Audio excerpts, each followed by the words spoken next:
Então, gravando, a gente vai continuar o estudo do livro do Lama, o Economista, na página 89. Quer ler?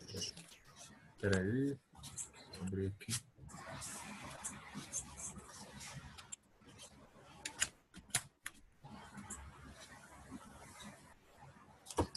Tá.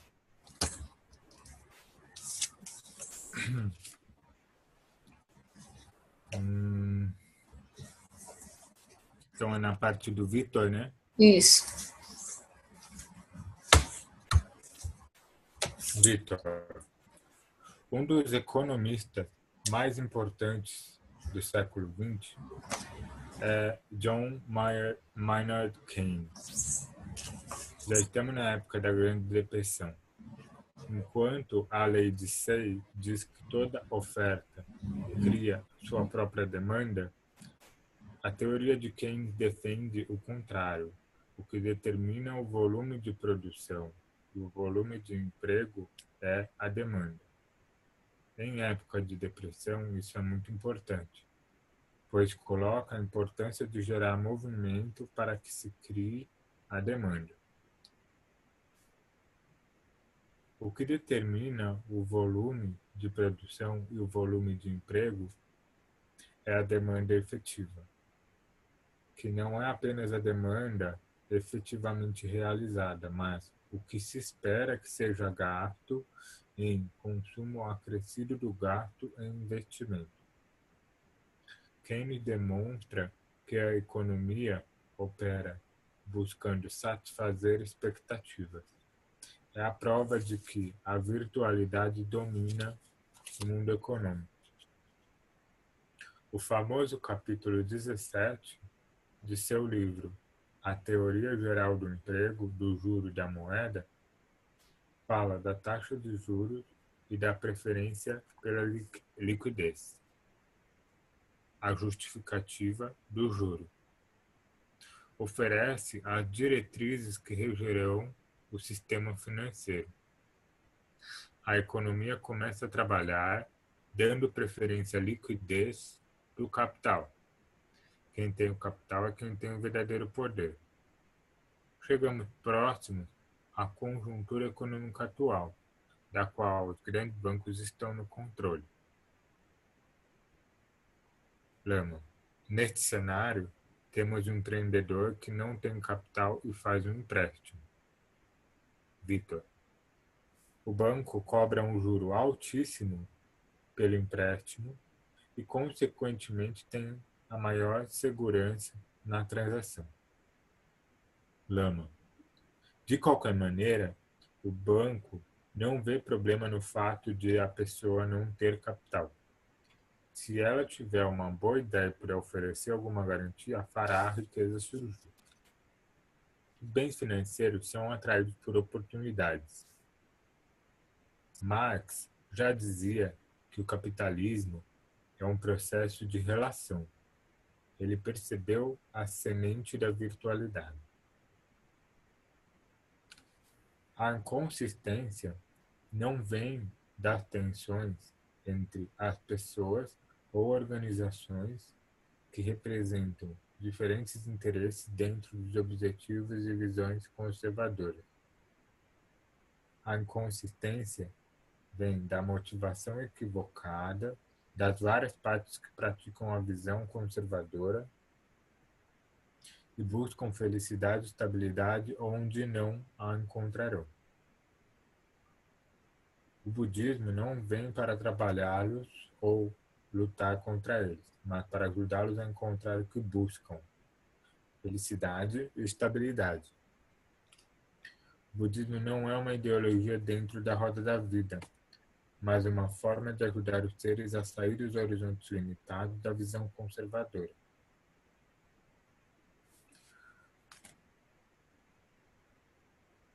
O budismo não traz uma proposta limitadora, mas ao contrário, oferece métodos para vermos liberdades antes insuspeitadas.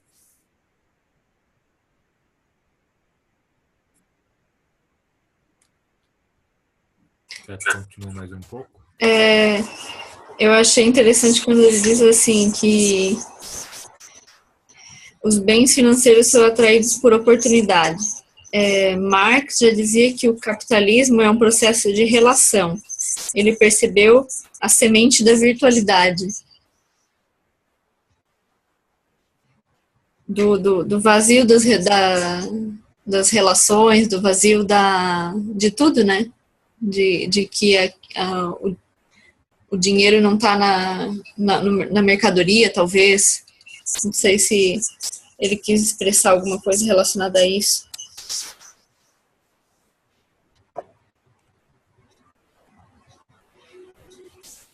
E aqui também, virtualidade também no sentido da especulação, dos juros, nesse sentido também, né? Como se uma coisa vazia, como você comentou, né?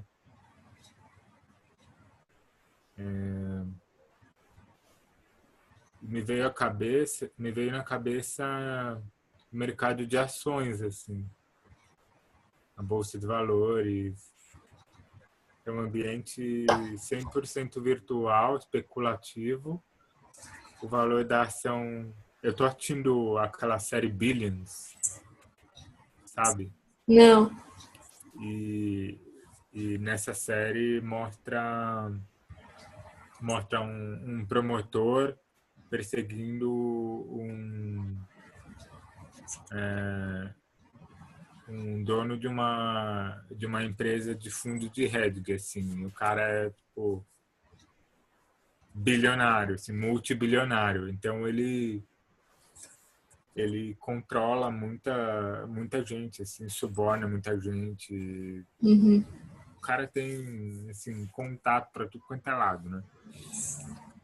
E aí, eu fico olhando, assim, é bizarro. Eles trabalham muito com só mostra a informação privilegiada, mas aí, como ele sabe a informação antes de abrir o mercado, por exemplo, de uma ação subir ou descer, eu fico olhando, olha isso, né? Tipo, chega uma notícia e uma ação sobe. Não faz sentido nenhum. Não vai dizer nenhum. Uma ação subir e descer. Tipo, é virtualidade 100%, assim. Parece que o mercado é uma pessoa que tem emoções que flutuam, né? Que vai reagindo nesse nível que chegou a transferência de direitos, né, e de regalias para as empresas, só que não tem a parte dos deveres, né, onde eles são responsabilizados. Essa parte de responsabilização é muito fraca, né, para as corporações. Mas eu fiquei pensando, quando eu li isso, na relação no que a gente está passando hoje em dia no que diz respeito ao trabalho, né? E toda a crise que a gente está passando. E eu fico pensando assim, como será que seria se a gente tivesse uma cultura de transferência voluntária de dinheiros entre as pessoas? Por exemplo, assim, eu sonho com o dia onde o Facebook vai ter... O Facebook, por ser uma plataforma onde todo mundo está ali dentro e tal, e facilita, né? Mas onde todo mundo saiba a conta de todo mundo, o número da conta de todo mundo. Para ficar fácil de quando alguém quiser fazer alguma coisa, ou quando alguém tiver ruim, ou, né, tá mal aí das pernas, a pessoa não precisar pedir. Não precisar dizer que sabe, do entorno sentir que tá alguma coisa ruim e fornecer o sustento para aquela pessoa, para que a gente não precise. E isso seria como mais ou menos aquele paralelo com a... Como é que se diz? Aquela renda básica universal, né? Então, se fosse essa outra forma também, mas de que as pessoas não precisassem se preocupar com a forma de se sustentar, né? Qual é a liberação que as pessoas não têm nesse momento, né? Quando essa renda básica universal foi implantada, de que a pessoa pode fazer tudo que ela tiver interesse. Porque ela não precisa se preocupar que ela não vai ter dinheiro para pagar as contas da casa, coisa do gênero, né? Então, qual é a maneira que essas relações vão, como que essas relações vão ser, né? Sendo que elas não precisam ser intermediadas pelo dinheiro.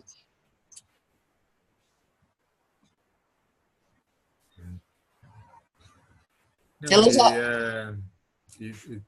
é muito forte também, fazendo até que um comentário com esse capítulo do livro, né? A teoria geral do emprego, do juro e da moeda. É muito arraigado assim, em economia, essa coisa do emprego, como se fosse uma coisa super imutável, assim, como se fosse juro, como se fosse algo que é intocável, sabe? E muito o que você falou, assim, se você vê em termos de emprego e desemprego, aí a renda básica universal não vai fazer sentido nenhum, porque vai significar um número de desemprego maior e isso é catastrófico em termos econômicos. Então, tipo, isso já vem embutido, falar sobre, por exemplo, um mundo onde você não precisa se preocupar em sustentar a sua casa e fazer o que realmente te interessa, na visão econômica predominante é um número maior de desemprego, sabe? Olha que absurdo, é tipo uma visão congelada das coisas assim, ao redor, né? E parece super muito denso, né? Pô, eu vejo assim, eu já tive conversa aqui com o meu chefe, Nadal, conversa assim, tomando café com ele e tal. E algumas vezes a gente conversou sobre economia, assim, no geral, política. Olá. Oi. Tudo bem? Será que ela está ouvindo? Eu não sei se ela está entrando. Eu não sei se ela está entrando pelo lugar ou pelo grupo de estudos. Não sei. Hã? Não sei. Para mim eu tenho o link do lugar. Não é, mas é o mesmo. É o mesmo. Então, aí continuando, né? E, ele falava com tanta certeza, assim, sobre produzir, sobre criar emprego, como se fosse uma coisa... Ele nem olha, assim, como se fosse uma coisa super comum, assim, né? Como se fosse a publicidade, né? Ela vai ficando comum. Aparece publicidade no metrô, assim, você acha, tipo, aquilo comum depois de um tempo, né? Sim.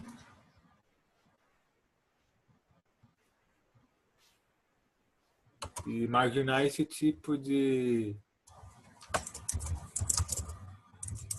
Imaginar um mundo onde você não precise necessariamente ficar empregado e se sustentar, não é uma revolução tanto assim, né? Você já viu o filme La Belle et Verte? Um filme Não. francês? É um filme fantástico. Esses dias o Alexandre compartilhou sobre ele. E é um filme que a primeira vez que eu vi, eu tipo assim, ai que viagem esse filme, que nada a ver.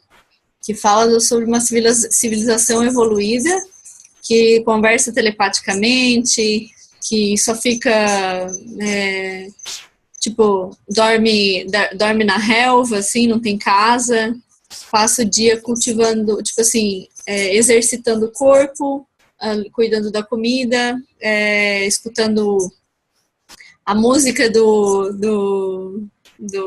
assim, do universo, sabe? Umas coisas assim bem piradonas, né? Faz viagens interplanetárias, e aí eles vêm para a Terra. E aí eles encontram os seres humanos e começam a entrar em contato, e daí rola um monte de reflexão, né? Em relação a isso, da maneira como vivem e tal. E a primeira vez que eu vi, eu não entendi quase nada. Assim, aí depois, na segunda vez, é que eu entendi, olha só que loucura que é, que eu achava muita viagem, porque na verdade eles não estavam fazendo nada no sentido produtivo, né? Porque não tem emprego, não tem nada disso. A pessoa só está ali vivendo a vida e aproveitando. Só que não é um jeito carpe diem. É um jeito assim, olha, vamos exercitar nosso corpo, a gente vive as nossas relações, aprecia a música, toca instrumentos, sabe, aprecia o convívio em conjunto. E é isso. E aí eu demorei muito para entender.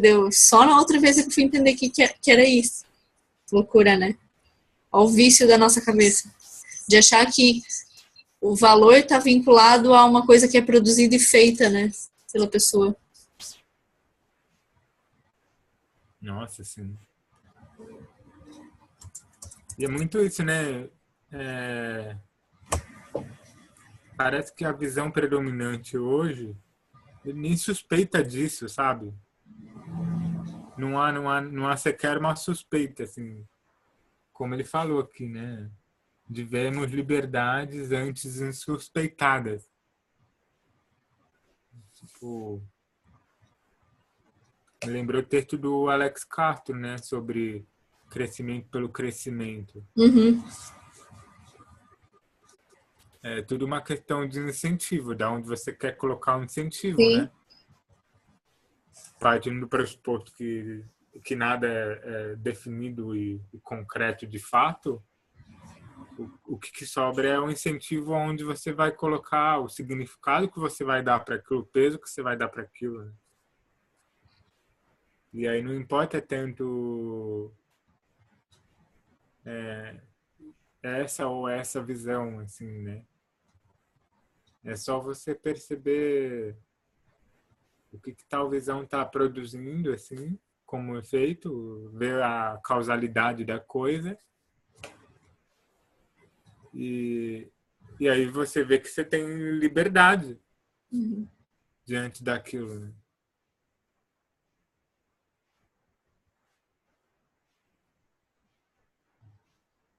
E ontem chegou uma vizinha aqui na casa dos meus pais, né? E aí a gente estava conversando, acho que ela comentou, você não come mais carne, né? E aí eu comecei a falar do meio ambiente e tal, que quando você come 1 quilo de carne, você gasta 15 mil litros de água, por exemplo. Falei da pegada hídrica.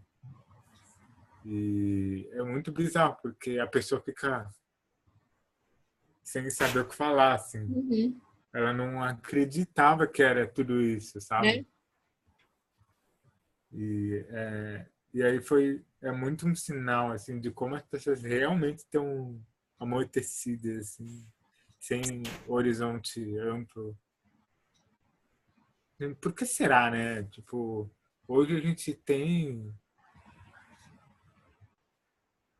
eu ia falar que tem, mas não tem, né? Veículo de mídia de qualidade, assim, os que são direcionados para a maioria da população ainda está muito longe, né?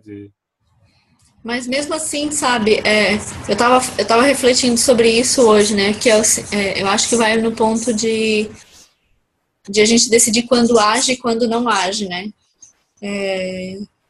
Então, por exemplo, aqui no Chile está acontecendo um caso de que, de novo, tem 2 mineiros que estão trancados numa mina que sofreu um deslizamento, uma mina subterrânea, e aí depois começou a alagar, e tem 2 mineradores que estão lá presos lá embaixo, como aconteceu há uns anos atrás, só que teve muito mais, e muito mais pessoas que ficaram presas. E eu vejo assim que não está tendo tanta abordagem na mídia, sabe? Não senti tanto assim que está tendo pessoas falando sobre isso. E a outra vez, e aí eu vi uma notícia que disse assim que os políticos vão lá só para bater foto, os familiares falando, sabe? E então a própria mídia não está falando. Quem está tendo que tomar decisão não está conseguindo tomar essas decisões, não, o processo de tirar eles lá de baixo está muito difícil por causa da situação que está do solo. E aí, o que a gente faz? Ou agora, como aconteceu ontem em Londres, né? Que essa madrugada do prédio que pegou fogo. O que a gente faz? Ou lá na China, que a mulher foi atropelada e depois passou outro carro por cima e ninguém se importa. Mas a gente está muito próximo à Cracolândia, sabe? Então, aí a gente vê que a gente também está preso e a gente acha que às vezes a nossa ação é muito pequena, ou então começa a avaliar qual é a consequência que pode ter a nossa ação em relação às medidas judiciais que a gente pode sofrer em relação a um tipo de coisa dessa. Hoje no Brasil, se você, dependendo do que vai falar ou como vai falar, pode ser ter uma retaliação, né? Então, é bem difícil, eu acho, fazer alguma coisa nesse sentido, desse nível, né? Agora, na questão de, por exemplo, deixar de comer carne, é uma coisa que implica em várias outras formas de ver as coisas, né? Porque, por exemplo, esse ponto da quantidade de água que é gasta, a gente não tem noção, né? Não consegue ver o processo de por que gasta 10 mil litros de água. Então, isso é uma informação, mas de que forma essa informação está chegando? E a gente tem que entender também como que a nossa mente opera quando a gente recebe essas informações, né? Que eu acho que aquilo que eu conversei outra vez, acho que a semana passada, e eu estou escrevendo um texto sobre isso, dos documentários, né? De como a gente recebe essas informações e como que a gente fica estagnado quando é uma coisa que a gente não consegue ver saída, né? Então, eu acho que às vezes falar uma coisa dessa e depois dizer que, na verdade, a comida vegetariana é muito mais gostosa e mostrar um prato gostoso, talvez tenha muito mais resultado do que a gente dizer essas informações, né? Foi muito isso, assim, eu percebi, por exemplo, aí depois ela comentou da filha dela que demora para tomar banho, sabe, para comentar o gasto de água, mas eu vi que ela não se preocupou muito, sabe, tipo, em mudar nada, assim. E a minha mãe que estava do lado, você quer um café? Vamos lá fazer um café comigo, não sei o quê. Aí, eu tava vendo assim, nossa, tipo, eu falei ao vento, assim, sabe? Ela ficou impressionada, nossa, 15 mil litros e tal.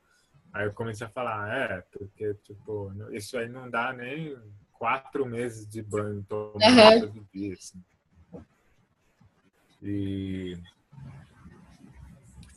Mas eu vi que ela ficou curiosa, sabe? Ela ficou curiosa. Nossa, mas e aí, o que você come, né? Aí eu comecei a falar, assim, eu como muitos vegetais, sei o quê. Aí eu comecei a falar de tudo, assim, tudo que eu costumo comer, assim. E, você não sente falta? A pessoa sente medo, né, de sentir falta, alguma coisa assim. Aí eu falei, não. Eu ainda não fiz exame de sangue, assim, pra saber se eu estou bem. Faz 1 ano e meio que eu paro de comer, né? E aí eu queria fazer um exame de sangue para ver se... inclusive, uma das que eu ia te perguntar, assim, porque é uma coisa que eu tenho dúvida, tipo, se eu vou num nutricionista vegetariano ou não, sabe? Porque dependendo da pessoa, a pessoa vê problema em não consumir carne, né? Eu não sei, assim, eu acho que não é se a pessoa é vegetariana, não, mas sim se ela vai ter condições de aceitar a tua decisão de dieta sem interferir e não querer colocar o preconceito dela, se ela tiver algum em relação a isso, né? Então, talvez seria legal você conversar com alguém que tem algum nutricionista para indicar e ver o que ele fala em relação a isso, né? Para não gastar consulta e tempo à toa pegando alguém que depois vai querer mudar a tua dieta, né? Sem ter necessidade nesse sentido. Mas acho que fazer exame de sangue é bom, né? Sim. Que até o Dalai Lama teve uma amiga de carne, não foi? E eu tenho uma amiga que também passou por um problema nesse sentido. Ela começou a fazer dieta vegetariana e se alimentava super bem, assim. E aí ela fez o exame de sangue e tudo. Aí um nutricionista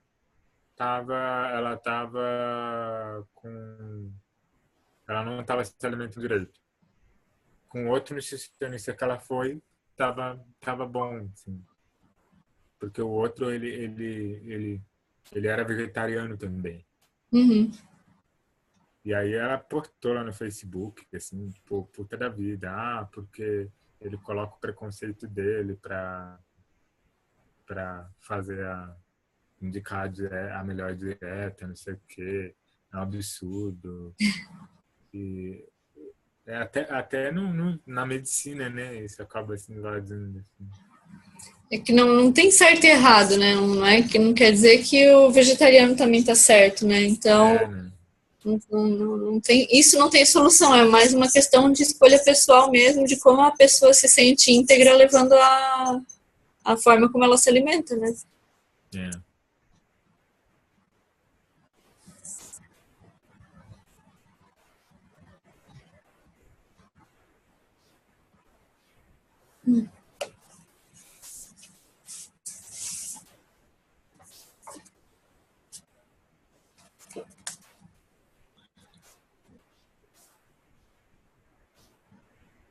Quer que eu leia? Começa lendo. É página 91, né? Vitor. Com isso, os processos financeiros tendem a ficar cada vez mais complexos. No mercado de opções, trabalhadores com preço da arroba do boi do ano que vem, por exemplo. A produção baseia-se nesses números. A faixa de preço está mais ou menos garantida. A complexidade desse processo aumenta cada vez mais. Lama. Por outro lado, existe a simplicidade. Do ponto de vista humano e individual, continua valendo a mesma coisa. Ou seja, fazer algo que gere benefício para o outro. Vamos encontrar alguém fazendo artesanato e alguém se beneficia com esse artesanato. A economia mais simples continua operando. A produção em pequena escala pode permanecer perfeitamente viável em qualquer setor. É possível uma pequena indústria de laticínios manter uma produção específica para demandas menores, como, por exemplo, a fabricação de queijo sem sal para pacientes hipertensos de um hospital. Uma fábrica muito grande, isso poderia ser difícil. Não podemos afirmar que os menores sejam mais viáveis. É bom lembrar que as grandes organizações sempre estão passando por graves problemas. Mas talvez estejamos contaminados pelo gigantismo. Acho que a mensagem budista poderia ser: não fique com a mente dominada por coisas enormes. Perceba a essência da economia por estar em qualquer nível. Perceba que a essência da economia pode estar em qualquer nível. A essência da economia é podermos trazer benefícios aos outros. A essência de cada ser é a capacidade de gerar benefício ao outro. Mas isso exige a qualidade espiritual, que é a habilidade de conseguir olhar o outro não a partir do próprio contexto, mas a partir do contexto do outro. É bonito, né? E ele vive batendo nessa tecla, né? Tipo, continua valendo a mesma coisa, fazer algo que gere benefício para o outro. Ele falou isso muitas vezes nesse livro, né? Ele comentando de termos super econômicos assim, e o Lama sempre batendo na mesma tecla, né? Ah, mas olha, ele está fazendo coisa que ele acha que vai beneficiar o outro na raiz, né? Uhum. Porque é isso, né? Se você volta o olhar para o outro, não é o quanto de dinheiro eu posso ganhar, é o quanto benefício está gerando, né? E é muito isso, né? De quando você começa a pensar nisso, meu, a quantidade de bugiganga desnecessária que existe no mundo só para gerar sujeira ou gastar recurso, elementos naturais, né? Recurso não, elementos da natureza e gerar coisas que o meio ambiente vai demorar anos para dissolver, né? A terra não vai dissolver plástico, ferro daquele jeito, né? Então, você passa por uma dessas coisas de presente, né? De, sei lá, brinquedinhos de todas as cores, de plástico, essas coisas de pirulito, sabe? Essas brinquedinhos assim de plástico, ou fantasia de carnaval, ou sei lá, qualquer loucura que a gente tem hoje, né? Que eu acho que entra um pouco também na coisa assim, tá, mas o que é necessário, o que não é necessário, né? Mas acho que é muito de a gente pensar, meu, o que a gente está produzindo, né? De que forma a gente está produzindo? Por que a gente não tem sistemas que são circulares, né? Onde aquilo que é produzido vai ser reciclado e aquilo que é reciclado vai produzir outras coisas para não ter esse ciclo de desperdício enorme que a gente tem, né? Acho que se a gente pensasse nisso, ficaria mais fácil de solucionar isso, de pensar no contexto do outro também, né? Do outro e do mundo, né? E aqui eu vejo também o Lama, ele meio que cortou assim um pouco a fala do Victor. O Victor começou a comentar da complexidade dos processos financeiros e quanto eles tendem a ficar cada vez mais complexos. O Lama chegou e falou, mas a simplicidade continua. Tipo, e verdade, né? Você não vê acabar os processos mais simples, né? De compra e venda, assim, normal.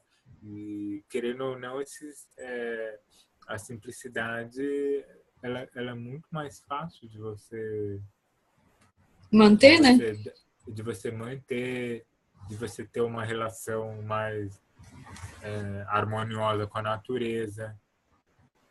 Né? Vai tudo para esse aspecto da simplicidade, né? Uhum. Então, acho que a simplicidade é muito mais do que parece ser, né?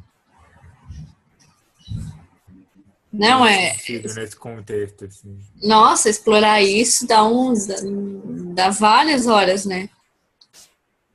De reflexão, de contemplação, porque se você começa a analisar na própria casa, o que você tem que na verdade não é necessário? Nossa, meu. O quanto de coisa que eu tenho parada ali, de brinquedo que eu ganhei com sei lá quantos anos, tá lá, meu, parado. Dá de explorar muita coisa só nesse caminho para a simplicidade, né? Aqui também a gente está fazendo um pouco isso. Se a gente quer se mudar para o Brasil depois, é muito melhor se a gente começar a se desfazer das coisas agora. E pensar bem naquilo que a gente quer comprar agora, daqui para diante, né? Então, nossa, trabalha um apego, também a questão do apego, né? Você vê assim, então, por que eu não quero dar isso se está aqui parado há anos? que eu não quero me desfazer disso? Eu tenho preguiça, sei lá, de buscar um lugar para levar as coisas, não sei. Eu tava pensando hoje também, meu, em termos financeiros, assim, para eu ter a vida que essa vida simples, assim, de, sei lá, comprar um terreno e construir a própria casa, né? Eu fiquei pensando, tipo, os gastos que eu teria num apartamento qualquer aqui em São Paulo e os gastos que eu teria num lugar desse, assim. É gritante a diferença, assim. Uma vez eu, meu, uma vez eu conversei com o Gil, assim, Uhum. no lugar que ele mora lá e tal. E, meu, tipo, é muito gritante a diferença, assim. É absurdo mesmo, assim. É só você ter essa coisa aí de... eu acho que aquele... Sabe aquele texto do Eduardo Pinheiro sobre trabalho? Que ele comenta sobre trabalho e sustento Ah, tá. do lugar. Ele comenta, né, que 3 pontos essenciais, né? Aí um dos pontos é você saber viver de forma simples, né? E é muito mais difícil do que parece, né? Tipo, nos comentários que ele faz lá, ele faz algum comentário da vida dele, da vida de outras pessoas, assim. E não é muito fácil, assim, você saber viver de forma simples, não. Mas aí a gente começa a ver onde a gente está colocando nossa energia, né? É, nossa. Porque senão pode ficar uma forma, não sei, né? Depende de como a pessoa leva isso, né? Do tipo assim, eu tenho um caminho, né? Mas aí às vezes eu dou umas escapulidas e faço as coisas que, né, que a gente, sei lá, que nem assim, eu quero ser super ecológica, mas chega na hora de ter que viajar de avião, eu vou de avião. Sabendo da consequência que é mais ou menos, ao mesmo tempo a gente tem que saber que, ok, não tem solução, né? Não vai, não é isso que vai resolver, né? Só que a gente tem que ter noção de quais são, por que a gente está escolhendo aquilo que a gente está escolhendo, né? Pelo menos colocar uma consciência em cima daquilo, né? Eu tô sabendo o que eu tô fazendo, né? E aí talvez ir se movendo para essa direção, né?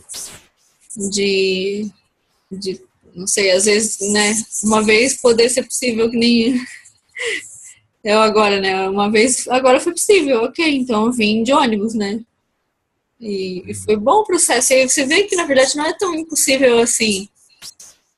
Né? Tem vezes que dá de se ajustar a algumas certas mudanças que simplificam, né?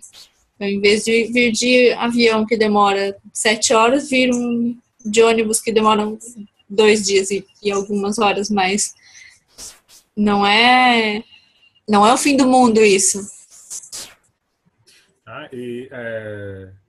Eu não sabia disso. Acaba gastando menos, acaba poluindo menos com indo de ônibus.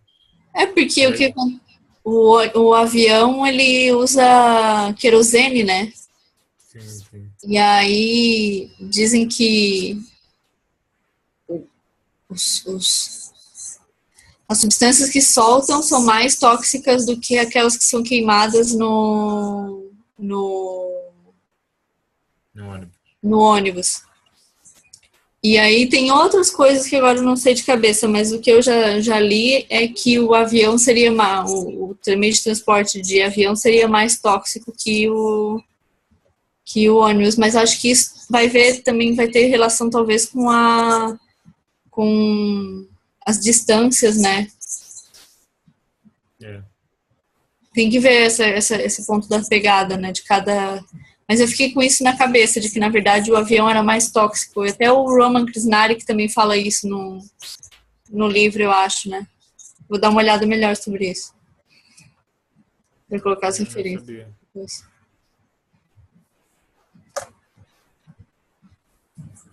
Continuar? Uhum.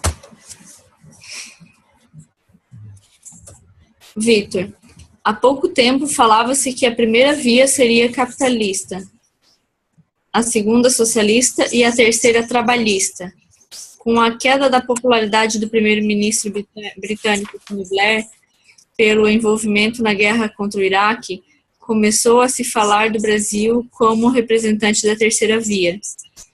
Lama, não sei se entendo bem essa terceira via, e não está claro como as coisas seguirão em nosso país no sentido do que discutimos.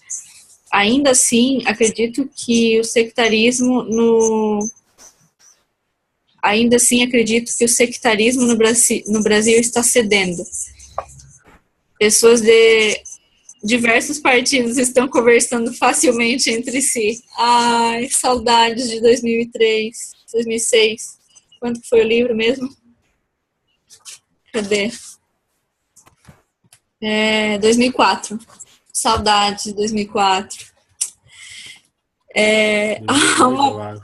2004? Há uma busca pelo bem comum. Há uma política que permite as pessoas opinarem. Uhum. Nossa, super atual, né? Que dó. Não sei se essa é a terceira via, mas a maturidade pode ajudar. Com certeza regredimos, hein? Acredito que o budismo pode desempenhar um papel nesse processo, não como tradição religiosa, mas com ideias que possam oferecer segurança verdadeira às pessoas. O pensamento budista pode colocar para os diálogos entre as posições diferentes. Oh, meu Deus, tá, desculpa, eu tô ruim aqui na leitura.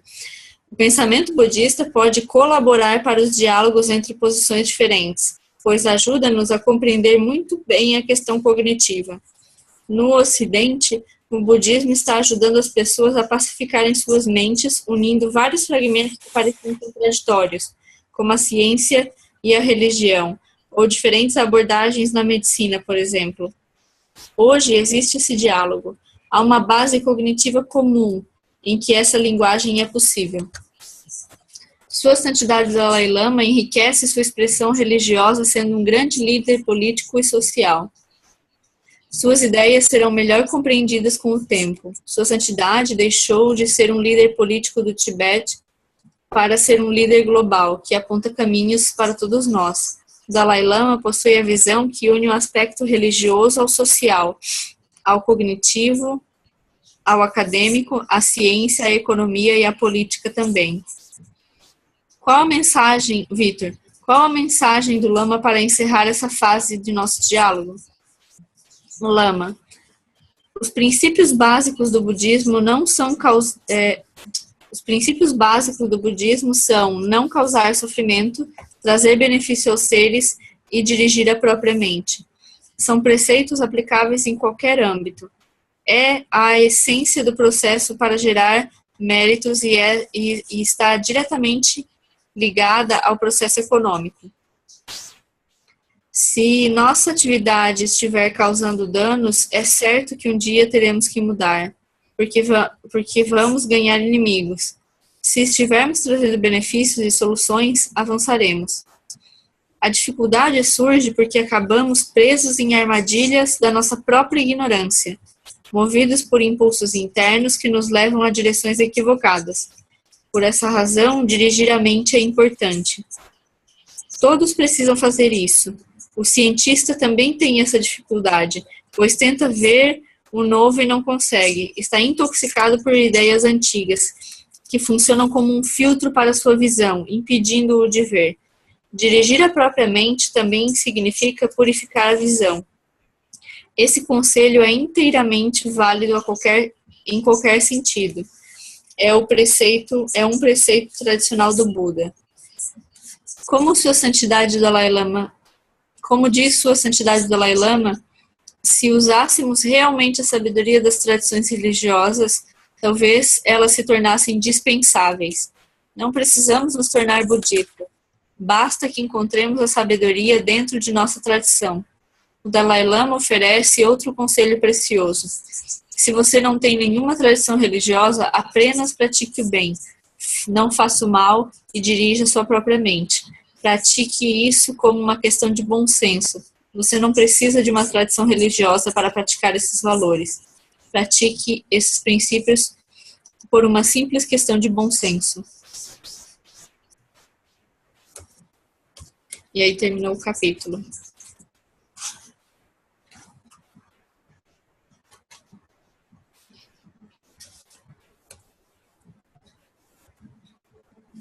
Aqui ele entrou, esse capítulo focou muito, né, nesse ponto dessa visão mais fundamental, assim, né, como horizonte, né, de trazer benefício, dirigir a própria mente. O Lama sempre voltava nesse ponto, assim. Grande parte desse capítulo foi só na parte da visão, né. Da lucidez.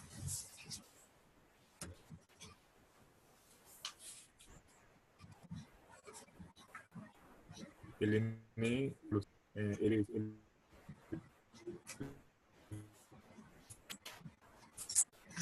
Travou.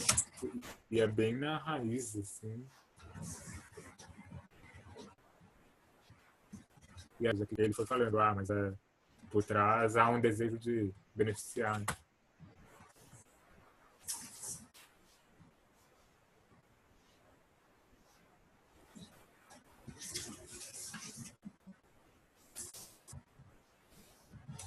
Tá travando. Tá travando? É.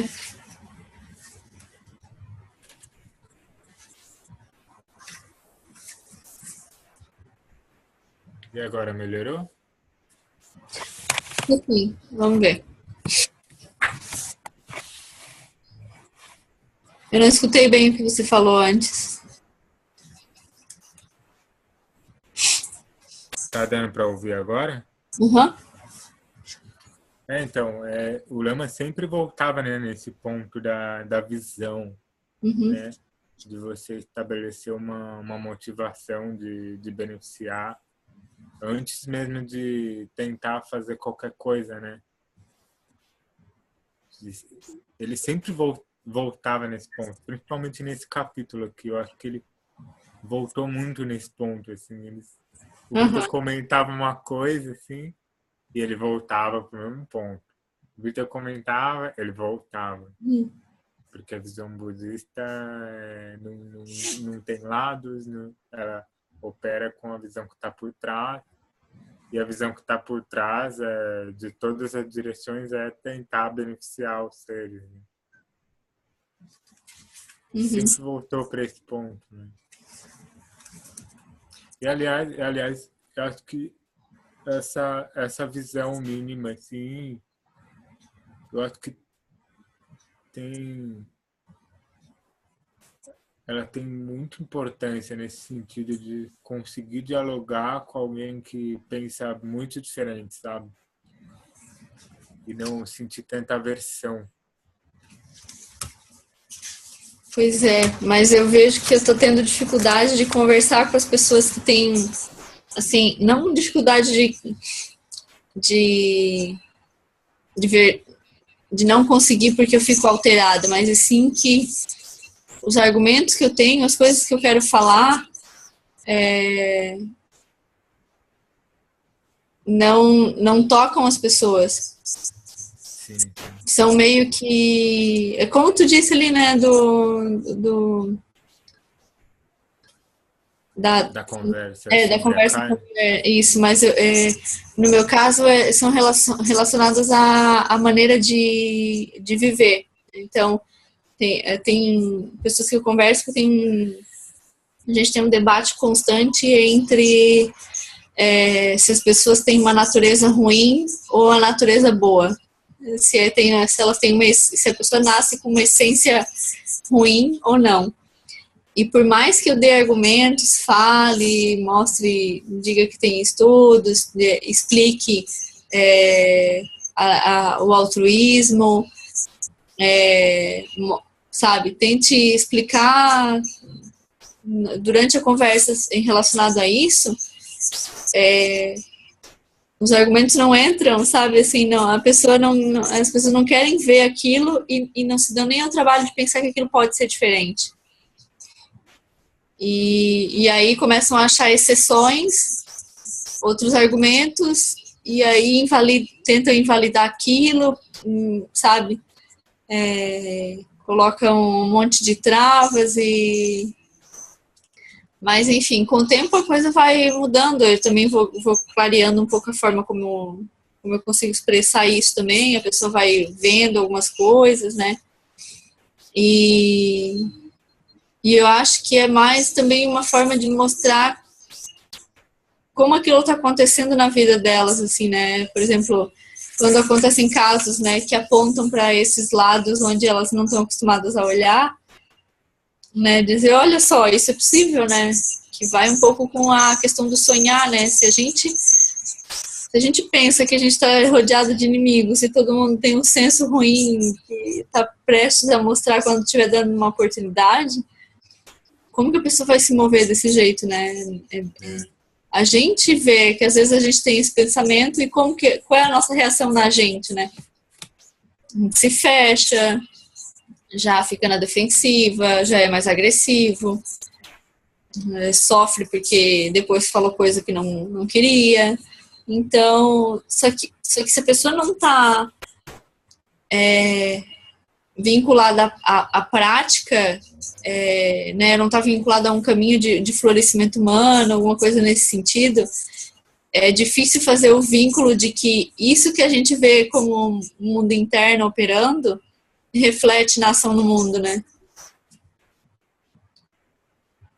A pessoa não... Acho que é difícil, assim, quando a gente fala disso, é muito pequeno, é muito bobo, né? Tipo assim, o que você tá aí falando que a pessoa só porque deu a água lá para aquele outro lá que estava sofrendo, agora que ele vai querer mudar o mundo, né? Umas coisas assim. Mas que aquilo começa pequeno, né? E todo caminho é feito de vários pequenos passos, né? Então, não... Só que hoje em dia não adianta mais, né? O que é pequeno, a pessoa passa por cima, né? Não foca tanto, né? Por isso que é bem importante a gente voltar essa visão pro simples, né?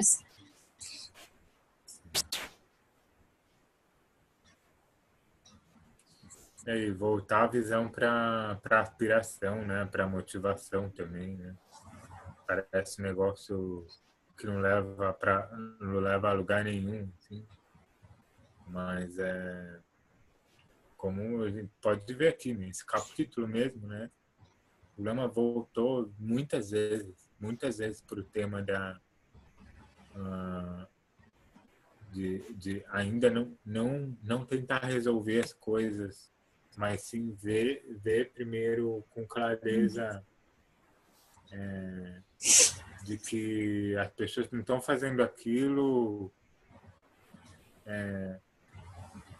elas não estão fazendo aquilo elas estão fazendo aquilo por liberdade, mas elas têm algum engano, assim, da mesma forma que a gente, né?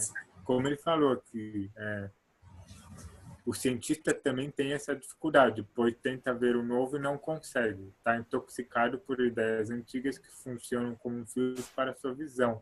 Meu, eu posso me reconhecer nessa fala, sabe? Pô, várias vezes assim, não consegui ver nada além do meu mundo que eu estava preso, assim. A gente consegue tirar muito exemplo da gente, né? Fazendo isso. E eu acho que isso ajuda muito, assim, não é pouco não, assim. Acho que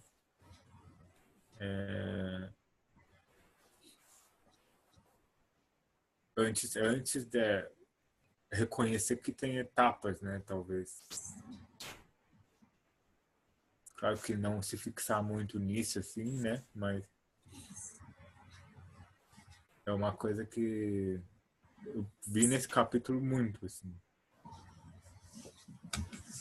Uhum.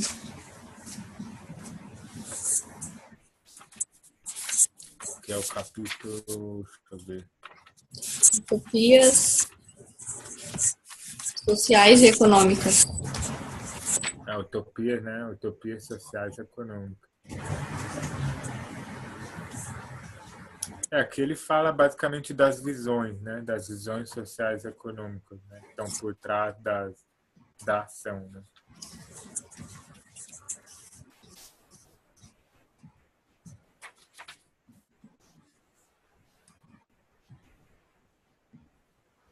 E curioso que nesse capítulo ele não falou também muito sobre sustentabilidade, né? Essas coisas. Vai ser Diretamente. Oi? Vai ser agora nesse próximo, né? Vai ser no próximo capítulo. Esse último vai ser a nossa cereja do bolo. E o último capítulo, praticamente. Vai ser legal esse. Eu lembro que eu gostei quando li.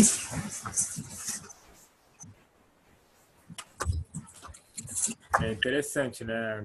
Nesse capítulo foi abordado mais a visão que vai sustentar as ações.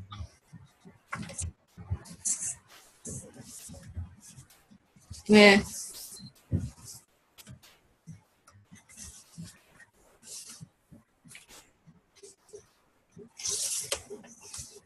Bom, acho que é isso, né? Por hoje. Aí a gente começa. Mais alguma coisa para comentar do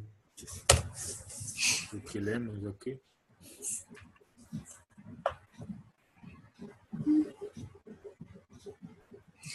Por agora, acho que não. Vou ver se eu acho aquelas coisas que a gente conversou para colocar na descrição do texto do vídeo. Coloca aquele documentário também que você falou. Qual? O documentário que você falou no começo do vídeo. Não lembro. Memória boa, né?